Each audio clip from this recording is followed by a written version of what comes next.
waxaan ka codsanayaa walaalayaal inaad muuqaalka ii fogeysaan, isoo follow garaysaaniin, ii share garaysaaniin, repostiga ii taabataaniin, muuqaaladayda soo qaadataan oo ka hadashaan, xaaladayda ka hadashaan.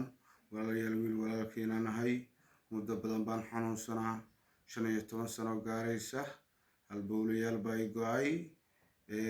walaalayaal xaaladaas ay haysata, walaalahay Soomaaliyeed baa tihiin, walaalayaal dadku inuu waxaan ku yahay, walaalayaal waxaan idinka codsanayaa, walaalayaal muuqaaladayda ii fogeeya, walaalayaal si aan u helo caafimaad dalka dibaddiisa.